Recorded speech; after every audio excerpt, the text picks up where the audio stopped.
अभिवादन। आत्मज्ञान पाठ्यक्रम में आपका स्वागत है। आज हम एक बहुत ही दिलचस्प विषय देखेंगे। हम कर्म के नियम और धर्म के नियम के बारे में बात करेंगे।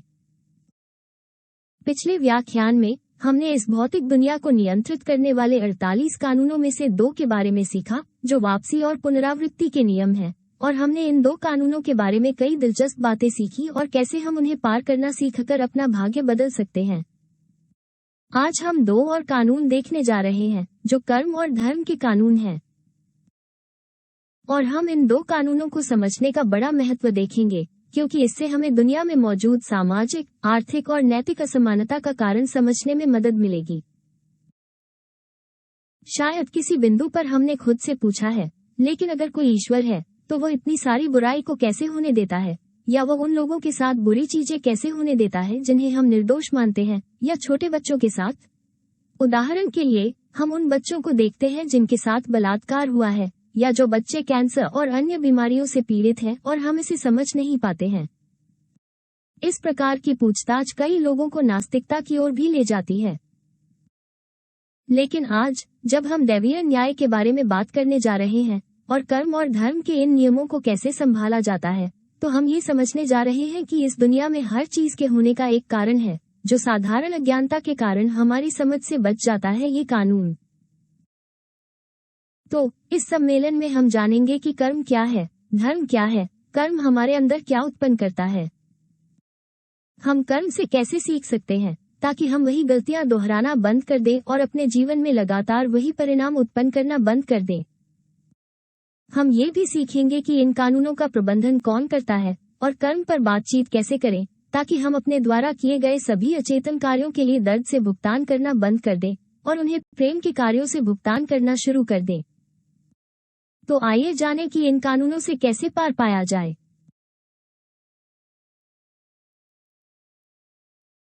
कर्म का नियम एक सार्वभौमिक कानून है जो वस्तुनिष्ठ न्याय द्वारा लागू किया जाता है। कर्म के नियम को निम्नलिखित शब्दों से भी जाना जाता है: पुनरावृत्ति का नियम, कालियोन का नियम, कारण और प्रभाव का नियम, समानता कानून। आइए देखें, कर्म क्या है। कर्म वो है जो हम पर बकाया है या हमें अपने बुरे कार्यों के लिए भुगतान करना पड़ता है, जब हम अपनी चेतना के बजाय अपने विभिन्न मनोवैज्ञानिक दोषों को कार्य करने की अनुमति देते हैं। जब तक हमारे भीतर दोष जीवित हैं, वे हमें गलतियां करने के लिए प्रेरित करते रहेंगे और परिणाम भुगतेंगे। उदाहरण के लिए, जब हम अपने क्रोध को प्रकट होने देते हैं, जब हम हिंसा का उपयोग करते हैं, तो हम शारीरिक, मनोवैज्ञानिक और भावनात्मक रूप से दूसरों को नुकसान पहुंचाते हैं।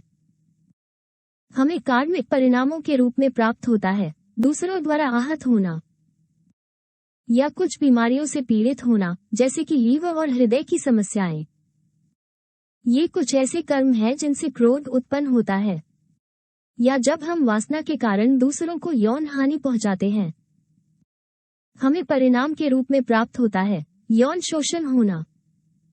लालच के कारण हम दूसरों को धोखा देते हैं, हम वो ले लेते हैं जो हमारा नहीं है। हम परिणाम के रूप में प्राप्त करते हैं आर्थिक कर्म, दुख आदि। कई बार हम समझ नहीं पाते कि हमारे साथ बुरा क्यों होता है, हमें क्यों लूटा जाता है, चोट पहुंचाई जाती है, हम बीमारियों से क्यों पीड़ित होते हैं, या हम अच्छा क्यों नहीं कर पाते। और ऐसा इसलिए है क्योंकि हम यह नहीं समझते हैं कि हम जो कुछ भी जीते हैं और अनुभव करते हैं वो बस हमारे विभिन्न अस्तित्वों में किए गए व्यवहार का परिणाम है। कभी कभी इस अस्तित्व में की गई गलतियों की कीमत इसी अस्तित्व में चुकानी पड़ती है, कभी कभी नहीं।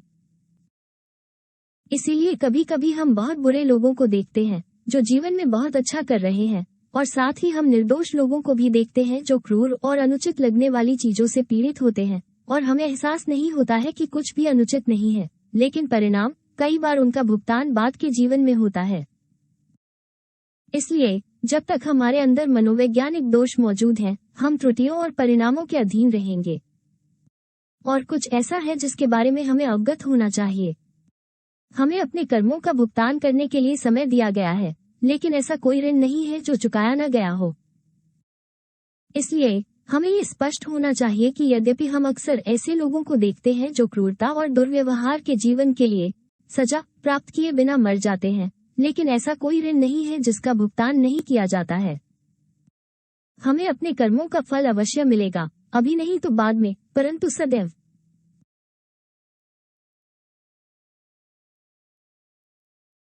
और एक महत्वपूर्ण बात जो हमें जाननी चाहिए वो ये है कि एक बार जब हम आत्म साक्षात्कार करना चाहते हैं तो हमें पिछले 7 अस्तित्वों के कर्मों का भुगतान करना होगा। अपने सभी खाते साफ किए बिना हम इस चक्र से मुक्त नहीं हो सकते। जो लोग आत्म साक्षात्कार नहीं करने जा रहे हैं उन्हें केवल इस अस्तित्व और पिछले जन्म के कर्मों का भुगतान करना होगा, लेकिन वो संसार के इस चक्र के अधीन बना रहेगा और अपने 108 अस्तित्वों के अंत में वो क्षय होने की प्रक्रिया से गुजरेगा, जिसमें वो हजारों वर्षों के दर्द के साथ अपने सभी कर्म ऋणों का भुगतान करेगा। एक बार जब हम अपनी चेतना को जागृत करना शुरू करते हैं और अपने पिछले जीवन की सूक्ष्म जांच करते हैं तो हम देखेंगे कि हमने कई गलतियां की हैं और बहुत सारे कष्ट उत्पन्न किए हैं, केवल अब हम इसे याद नहीं कर सकते हैं।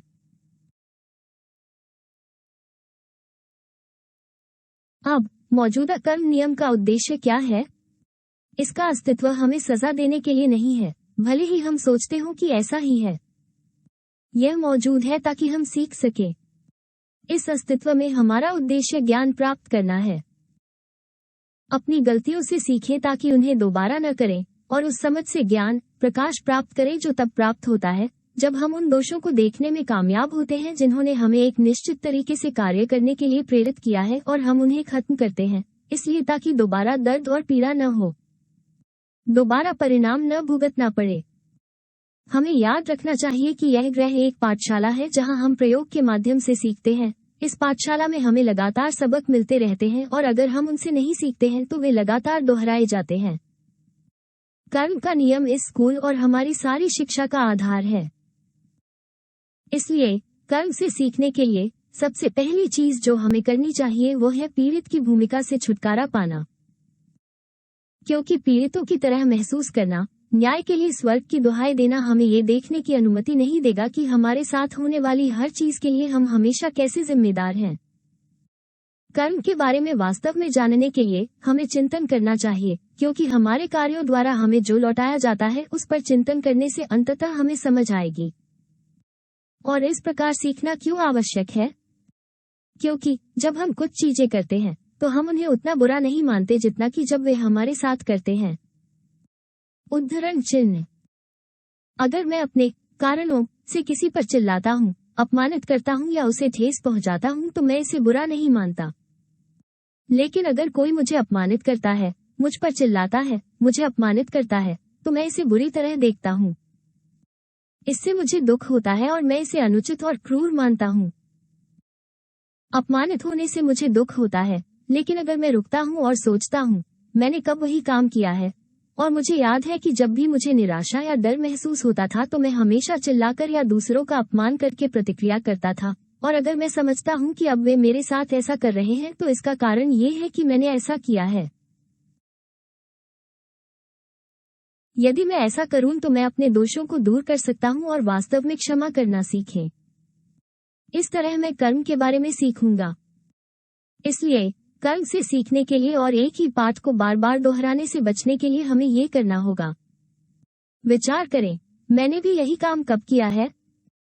यदि किसी ने मुझसे झूठ बोला है तो इस पर विचार करें कि मैंने कब झूठ बोला। यदि किसी ने मुझसे कुछ उधार लिया और उसे वापस नहीं किया तो इस पर विचार करें कि कितनी बार लोगों ने मुझे उधार दिया और मैंने उसे वापस नहीं किया। और चिंतन के बाद सच्चा पश्चाताप आता है। सच्चा पश्चाताप स्वयं के मनोवैज्ञानिक दोष का उन्मूलन है। व्यक्ति को तब पछतावा होता है जब उसे पता चलता है कि उसके दुर्भाग्य का दोषी वो स्वयं है। भगवान नहीं, कानून नहीं, सरकार नहीं, मेरे माता पिता नहीं, मेरा साथी नहीं, कोई भी नहीं, बल्कि हम स्वयं। उन सभी विवरणों या दोषों को दूर करें। वहां हम अपने कर्म के सच्चे अपराधी को खत्म कर देंगे, वहां हम सीखेंगे। और यह एक सच्चा अफसोस होगा, क्योंकि अपने अंदर के दोष को दूर करके मैं ये सुनिश्चित कर रहा हूं कि मैं ऐसा दोबारा कभी नहीं करूंगा और इसलिए मैं उन कर्मों को उत्पन्न करना जारी नहीं रखूंगा। जब हम इस अभ्यास को अच्छी तरह से करते हैं तो हमें एहसास होता है कि हमारे साथ जो होता है वो न केवल अनुचित नहीं है, बल्कि हम इसके लिए उत्तरदायी हैं कि हमने दूसरों को बहुत कष्ट पहुंचाया है। हमारे पास हमारे द्वारा उत्पन्न क्षतियों की एक अंतहीन सूची है और हमें क्षमा पाने के लिए दया के कानून, कर्म का भुगतान और क्षमा के लिए अपील करनी चाहिए। हमें याद रखना चाहिए कि जिस माप से हम मापते हैं उसी से हमें मापा जाएगा, और जिस माप से हम निर्णय लेंगे उसी से हमारा न्याय किया जाएगा। अधिकांश समय हमारे मन में दूसरों के प्रति कोई दया नहीं होती, लेकिन हम चाहते हैं कि हमारे साथ दया का व्यवहार किया जाए। इसलिए अगर हम दया के उस उच्च कानून के लिए अपील करना चाहते हैं तो हमें माफ कर देना चाहिए, ताकि हमारे कर्मों का भुगतान धर्म के साथ हो और हमें उनके लिए दर्द का भुगतान न करना पड़े। तथापि धर्म क्या है? धर्म वो लौकिक धन है जो हम अपने प्रत्येक अच्छे या सचेत कार्य के लिए प्राप्त करते हैं। जब सूक्ष्म में हम स्वयं को धन प्राप्त करते हुए देखते हैं या हमारे पास धन बचा हुआ होता है, तो यह वो धर्म है जो हमें दयालुता के सभी कार्यों या सचेत कार्यों के लिए प्राप्त हुआ है जो हमने किए हैं। अपने कर्मों का भुगतान करने के लिए धर्म नहीं है, तो हमें दूसरों की मदद करके धर्म उत्पन्न करना होगा या कर्मों का भुगतान पीड़ा से करना होगा। हम इस ब्रह्मांडीय धन को एक छोटे जार में प्राप्त करते हैं जो कर्म के न्यायालय में स्थित है, जहां सभी प्राणी हमारे द्वारा किए गए सचेत कार्यों के लिए हमें तुरंत भुगतान करते हैं। ये कुछ ऐसा है जिसे हम सचेत सूक्ष्म प्रक्षेपण प्राप्त करके पुष्ट कर सकते हैं और अपने आंतरिक अस्तित्व से हमें कर्म के न्यायालय में ले जाने के लिए कह सकते हैं। दूसरों की सहायता करके हम प्रतिदिन जो भी लौकिक धन प्राप्त करते हैं वो प्रतिदिन धर्म बैंक में स्थानांतरित किया जाता है। आंतरिक रूप से एक धर्म बैंक है और एक कर्म बैंक है। जब आप सपने में खुद को या सूक्ष्म अवस्था में सचेतन अवस्था में किसी बेंच पर देखते हैं तो आप इन बेंचों में से एक पर हैं। धर्म कर्म से भिन्न है क्योंकि धर्म को कई अस्तित्वों तक संग्रहित किया जा सकता है और हमारी चेतना की कमी के कारण हम नहीं जानते कि इसका उपयोग कैसे किया जाए। ये हमारे पास मौजूद धर्म के कारण है कि हम सकारात्मक चीजों का आनंद लेते हैं। उदाहरण के लिए अस्तित्व में उस ज्ञान को प्राप्त करने और आत्मसात करने का अवसर प्राप्त करना जो हमें आत्म साक्षात्कार की ओर ले जा सकता है। आज हम सीखेंगे कि हम अपने कर्मों का भुगतान करने के लिए अपने आंतरिक धर्म कोश को सचेत रूप से कैसे स्थानांतरित करना शुरू कर सकते हैं, और जब हमारे पास भुगतान करने के लिए पर्याप्त धर्म नहीं है तो दिव्य न्याय के साथ कैसे बातचीत करें।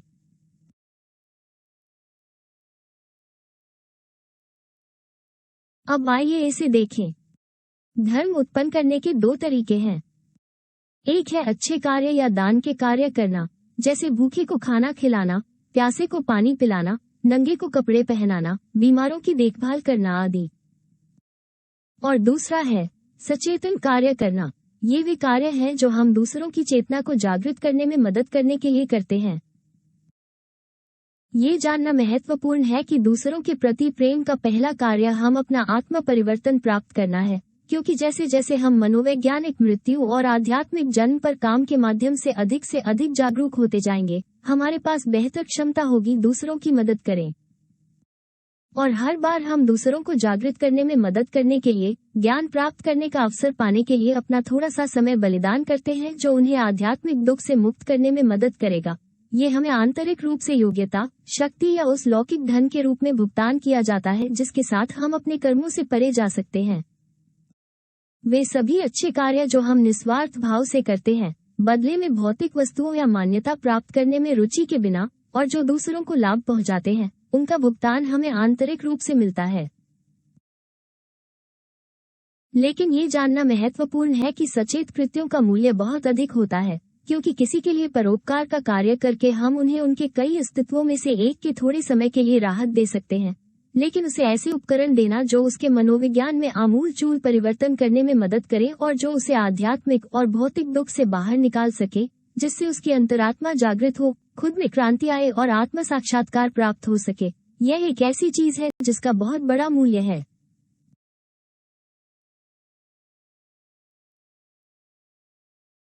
आइए अब विश्लेषण करें कि वे कौन सी चीजें हैं जो हमारे अंदर कर्म उत्पन्न करती हैं।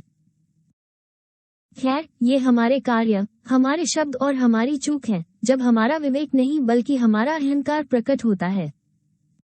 इसका मतलब ये है कि हर बार जब हम ऐसा कुछ करते हैं या कहते हैं जो दूसरों को या खुद को नुकसान पहुंचाता है, तो हम कर्म उत्पन्न करते हैं। लेकिन हम हर बार कर्म भी पैदा करते हैं जब हम दूसरों का भला कर सकते थे, लेकिन हम ऐसा नहीं करते हैं।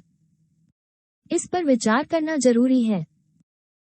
और यह भी ध्यान दें कि चूंकि हमारे विचार और भावनाएं हमारे कार्यों, शब्दों और चूकों का मूल है, इसलिए हमें अपने मन और भावनाओं में प्रकट होने वाले दोषों पर ध्यान देने की आवश्यकता है, ताकि हम उन्हें उस स्तर पर समाप्त कर सके और हम ऐसा करते हैं दुर्भावनापूर्ण कार्य करने के बिंदु तक न पहुंचे जो कर्म उत्पन्न करेगा।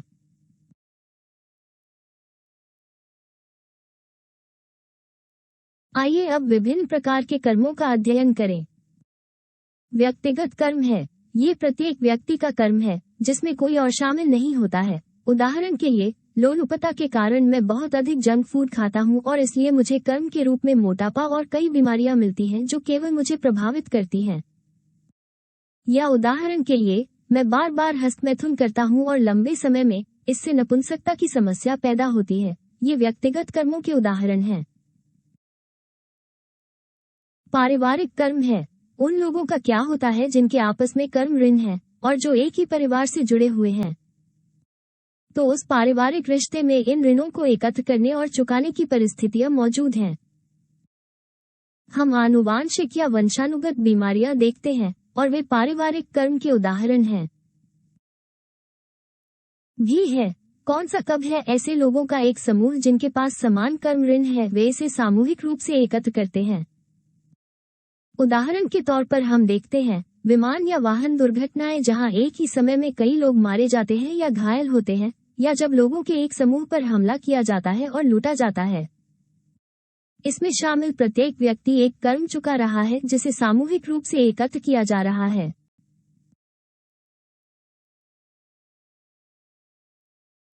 क्षेत्रीय कर्म भी है, जो है किसी विशेष भौगोलिक क्षेत्र का कर्म।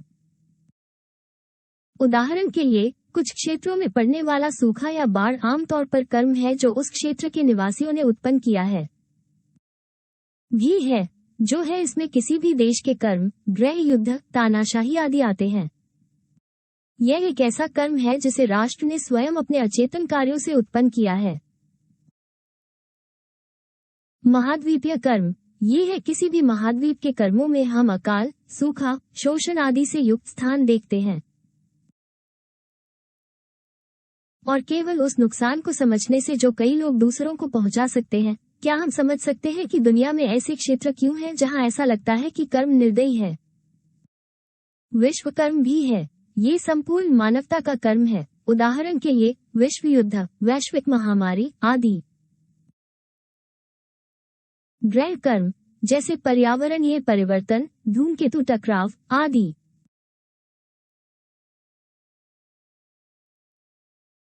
अन्य प्रकार के कर्म जो मौजूद हैं। कर्म साया, वे यौन ऊर्जावान लिंक हैं। विशेष रूप से आज के समाज में कैजुअल सेक्स बहुत आम है और वेश्यावृत्ति अधिक से अधिक लोकप्रिय हो गई है। लेकिन ऐसा होता है कि हर बार जब हम किसी के साथ व्यभिचार करते हैं, तो हम उस व्यक्ति के साथ ऊर्जावान रूप से जुड़ते हैं और उस व्यक्ति के कर्म को साझा करते हैं। जब हम अलग अलग लोगों के साथ यौन संबंध बनाते हैं तो हमारा मनोविज्ञान और भी भारी हो जाता है। इसलिए अपने साथी के प्रति निष्ठा और सुपरसेक्सुअलिटी का अभ्यास करना महत्वपूर्ण है। कर्म योग भी है। यह अकेलेपन का कर्म है या सुपरसेक्सुअलिटी में हमारी मदद करने के लिए एक साथी ढूंढने की असंभवता, क्योंकि हमने पिछले जीवन में भागीदारों को महत्व नहीं दिया है और क्योंकि हम आनुवंशिक रूप से बहुत से लोगों से जुड़े हुए हैं। और सबसे भारी में से एक है कठिन कर्म। यह उन अपराधों का ऋण है जो हम पवित्र आत्मा के विरुद्ध करते हैं। ये जानना महत्वपूर्ण है कि पवित्र आत्मा हमारे अंदर की यौन ऊर्जा है, और वे सभी अपराध जो हम अपनी आंतरिक दिव्यता के विरुद्ध करते हैं, इंफ्रासेक्सुअल प्रथाओं में संलग्न होकर और अपनी मूल्यवान यौन रचनात्मक ऊर्जा का व्यभिचार करके कठोर कर्म उत्पन्न करते हैं। इस पर बातचीत नहीं की जा सकती, क्योंकि पवित्र आत्मा के विरुद्ध अपराधों को छोड़कर सभी पापों को माफ किया जा सकता है। इसकी कीमत दर्द से ही चुकानी पड़ती है। अंतिम है कर्म कटानसिया। यह निर्वाणियों, अवतारों, देवताओं, पैगंबरों, देवदूतों और देवताओं पर उनकी गलतियों के लिए लागू किया जाने वाला एक उच्च कर्म है। अब जब हमने जान लिया है कि कर्म क्या है और धर्म क्या है, आइए जाने कि वस्तुनिष्ठ न्याय को कौन संभालता है। आइए जानते हैं कर्म न्यायालय के बारे में। जैसे इस भौतिक संसार में एक न्याय है जहां हम अदालतें, न्यायाधीश आदि देखते हैं, जिसे हम व्यक्तिपरक न्याय कह सकते हैं क्योंकि इसे निष्क्रिय विवेक वाले लोगों द्वारा नियंत्रित किया जाता है और इसलिए ये गलतियां करने, अन्याय करने, अनुचित दंड देने आदि के अधीन होता है। एक ईश्वरीय न्याय भी है जो वस्तुनिष्ठ न्याय है क्योंकि यह 100% चेतन प्राणियों द्वारा शासित होता है, इसलिए वे अपने प्रत्येक निर्णय में और हमारे कार्यों के बदले हमें मिलने वाले भुगतान में 100% निष्पक्ष होते हैं। वस्तुनिष्ठ न्याय न्यायालय कई स्थानों से बना है जहां ईश्वरीय कानून पर कार्रवाई की जाती है। वास्तव में चेतना के प्रत्येक स्तर पर हम अलग अलग कट पाते हैं। 48 कानूनों की दुनिया में हम अनुबिस और उनके 42 न्यायाधीशों को पाते हैं जो भौतिक दुनिया में 48 कानूनों के प्रबंधन के प्रभारी हैं। प्रत्येक केंद्र में हमें एक न्यायालय मिलता है जो संबंधित आयाम में कानूनों को संभालता है। उदाहरण के लिए यौन केंद्र में हम महान न्यायालय पाते हैं। यहाँ हम देख सकते हैं कि हमारे प्रत्येक मनोवैज्ञानिक दोष को कैसे समाप्त किया जाता है। उनमें से प्रत्येक के लिए चेतना की मुक्ति पर कैसे बातचीत की जाती है। प्रतिबद्धताएं जो हमारी प्रत्येक मुक्त चिंगारी प्राप्त करती है। हम यहाँ प्रत्येक प्राणी की प्रतिबद्धता क्षमता भी देख सकते हैं। आप इसकी सत्यता को सत्यापित करने के लिए एक सचेतन सूक्ष्म प्रक्षेपण में आंतरिक रूप से इस स्थान पर जा सकते हैं और अपने कर्मों की किताब देख सकते हैं।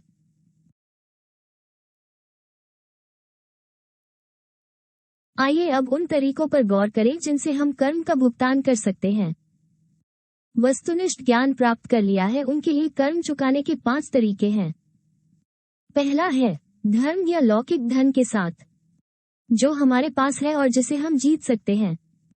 दूसरा है समझौता योग्य दर्द के साथ, वो दर्द जो समझौता योग्य था लेकिन हमने समझौता नहीं किया। यदि हम समझौता योग्य कर्मों पर समझौता नहीं करते हैं तो हमें पीड़ा से भुगतान करना होगा। तीसरा है उस दर्द के साथ जिस पर समझौता नहीं किया जा सकता। यहीं पर पवित्र आत्मा के विरुद्ध अपराध सामने आते हैं जिन पर बातचीत नहीं की जा सकती। कर्म का बदला चुकाने का चौथा तरीका दान है। दान कानून के शेर को वश में करता है। कर्म का भुगतान करने का 5वां तरीका कानून के साथ उद्देश्यपूर्ण बातचीत करना है। प्रतिबद्धताएं बनाएं। यदि हमारे पास अपने कर्मों का भुगतान करने के लिए पर्याप्त धर्म नहीं है तो हमारे पास ईश्वरीय कानून के साथ व्यापार करने का विकल्प है। कर्म का भुगतान करने में सक्षम होने के लिए कुछ सचेत कार्य करने के लिए प्रतिबद्ध रहें और इसका भुगतान दर्द से न करना पड़े। अपने कर्मों का भुगतान सचेत रूप से करने के लिए हमें 2 प्रथाएं सीखनी चाहिए। पहला अभ्यास धन का हस्तांतरण है। इसमें हमारे आंतरिक धर्म बैंक से हमारे आंतरिक कर्म बैंक में धर्म हस्तांतरण करने के लिए हमारे आंतरिक अस्तित्व से अनुरोध करना शामिल है और फिर हम इस प्रक्रिया को पूरा करने के लिए बड़ी एकाग्रता के साथ कुछ रूनिक मूवमेंट करते हैं। और एक बार जब हम सो जाते हैं तो हम 5वें आयाम में इस अभ्यास के परिणाम की जांच करते हैं। ऐसा सपना या सचेत अनुभव होना बहुत आम है जहां हम बैंक में हैं या हमारे पिता या वकील हमें लेन देन करने के लिए बैंक में ले जाते हैं या हम खुद को बिलों का भुगतान करते हुए देखते हैं। अभ्यास कैसे किया जाता है? सबसे पहले हम अपने पिता से प्रार्थना करते हैं कि वो धर्म के बैंक से कर्म के बैंक में स्थानांतरण करें। और खड़े हो जाओ अपने पैरों के साथ। दोनों भुजाओं को कंधे की ऊंचाई तक उठाएं, धड़ के साथ एक क्रॉस बनाएं। इसके बाद अपना दाहिना हाथ 45 डिग्री ऊपर उठाएं, जबकि आपका बायां हाथ 45 डिग्री नीचे करें। तो बायां हाथ 45 डिग्री ऊपर जाएगा, जबकि दाहिना हाथ 45 डिग्री नीचे जाएगा। अंततः भुजाएं मूल क्षैतिज स्थिति में वापस आ जानी चाहिए। इन क्रियाओं को करते समय आप कुछ मंत्रों का उच्चारण करेंगे। मंत्र का उच्चारण करते समय हम अपनी एकाग्रता को भौहों के बीच बिंदु पर लाकर आंदोलनों का पहला दौर करेंगे।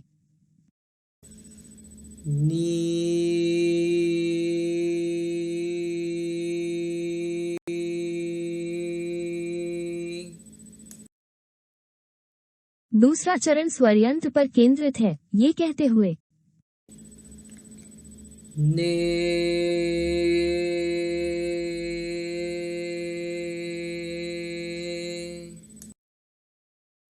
तीसरा हृदय पर ध्यान केंद्रित करते हुए उच्चारण करता है, नो।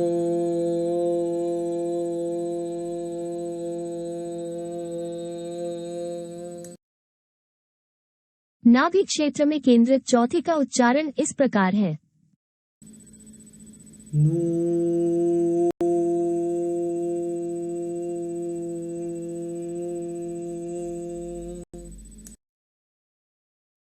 और अंत में श्रोणि और नाभि के बीच के क्षेत्र पर ध्यान केंद्रित करते हुए हाथ हिलाते हुए उच्चारण किया जाता है,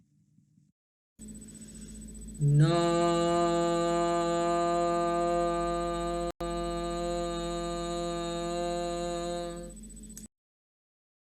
और यह पूरी प्रक्रिया 5 ध्वनियों के साथ 8 बार और दोहराई जाती है, यानी कुल मिलाकर 9 बार।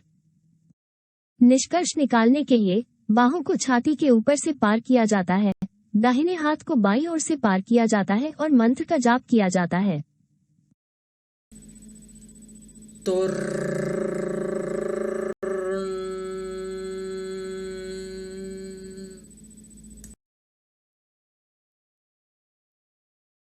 दूसरा अभ्यास जो हम आज देखेंगे वो है कानून के साथ बातचीत करने का अभ्यास करें। यह अभ्यास 2 उद्देश्यों से किया जा सकता है। ये कुछ कर्मों पर बातचीत करने के लिए किया जा सकता है जब हमारे पास इसके लिए भुगतान करने के लिए धर्म नहीं है। उस स्थिति में हम मानवता के लिए कुछ प्रकार का बलिदान देने की प्रतिबद्धता का प्रस्ताव करेंगे, जो उस कर्म के आनुपातिक है जिस पर हम बातचीत कर रहे हैं। उदाहरण के लिए हम एक निमंत्रण बनाने और साझा करने का प्रस्ताव कर सकते हैं ताकि लोगों को इस ज्ञान को प्राप्त करने में रुचि हो। एक दिन में कुछ घंटों के लिए मनोवैज्ञानिक मृत्यु अभ्यास करें। हम ज्ञान के बारे में एक निश्चित संख्या में लोगों से सीधे बात करने का प्रस्ताव कर सकते हैं, तैयारी कर सकते हैं इन सम्मेलनों को सिखाने के लिए। संक्षेप में हम वहां प्रस्तावित करते हैं कि हम क्या चाहते हैं और हम अपने अस्तित्व से सूक्ष्म प्रक्षेपण में व्यवसाय का परिणाम दिखाने के लिए कहते हैं। तो एक सूक्ष्म प्रक्षेपण में हम खुद को फॉर्म भरते हुए देख सकते हैं और हमारे पास कागजात गायब हैं, जो इंगित करेगा कि उन्होंने सौदा स्वीकार नहीं किया है, शायद इसलिए कि हमने जो प्रतिबद्धता की है वो उस संबंध में बहुत कम है जिस पर हम बातचीत कर रहे हैं। इसके विपरीत हम खुद को किसी बैंक में कोई सौदा पूरा करते या सफल लेन देन करते हुए देख सकते हैं, या हम खुद को सुपरमार्केट में देख सकते हैं। संक्षेप में सूक्ष्म प्रक्षेपण में हम आमतौर पर व्यवसाय के परिणाम पर प्रतिक्रिया प्राप्त करते हैं, और हमें स्पष्ट होना होगा कि यह एक बहुत गंभीर प्रतिबद्धता है, इसलिए हमने जो वादा किया है उसे पूरा करना होगा। दूसरा उद्देश्य जिसके साथ यह अभ्यास किया जा सकता है वो आंतरिक कार्य के लिए शक्ति मांगना है। उस स्थिति में हमें कोई भुगतान करने के लिए प्रतिबद्ध नहीं होना पड़ेगा, क्योंकि केवल अभ्यास से ही हम शक्ति प्राप्त कर सकते हैं। अभ्यास कैसे किया जाता है? व्यक्ति को क्रॉस के आकार में अपनी भुजाएं खोलकर लेटना चाहिए। में ये पद हम प्रार्थना करते हैं और अपने पिता से पूछते हैं, मेरे पिता, मेरे भगवान, मेरे भगवान, मैं आपसे विनती करता हूँ, अगर यह आपकी इच्छा है तो दिव्य न्याय के हृदय मंदिर में जाएं। एक बार वहां अनुबिस और उनके 42 न्यायाधीशों के साथ बातचीत करें ताकि, और यहाँ हम सौदा स्थापित करते हैं। हम कहते हैं कि हम क्या सहायता चाहते हैं या हमें किस कर्म का भुगतान करना होगा, और हम मानवता के लिए बलिदान के कृत्यों का प्रस्ताव करते हैं जो हम उस एहसान को प्राप्त करने के बदले में करेंगे। फिर व्यक्ति को अपने पैरों को सीधा करके बैठना चाहिए, अपने पैरों को एक साथ रखना चाहिए और अपनी बाहों को कंधे के स्तर पर क्रॉस करना चाहिए। अनुरोध यहाँ दोहराया गया है, इस समय अधिक।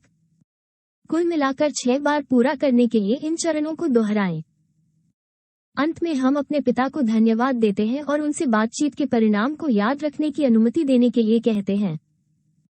कोई यह प्रस्तावित कर सकता है कि भुगतान कैसे करना है और किसी भी स्थिति में इसका अनुपालन किया जाना चाहिए। ये हमारे कर्मों का भुगतान करने के 2 अभ्यास हैं। इनका अभ्यास करके हम कई बीमारियों, दर्द, पुनरावृत्ति और कठिन परिस्थितियों को पार कर सकते हैं, और इसके अलावा हम आत्मज्ञान के इस पथ पर तेजी से आगे बढ़ सकते हैं।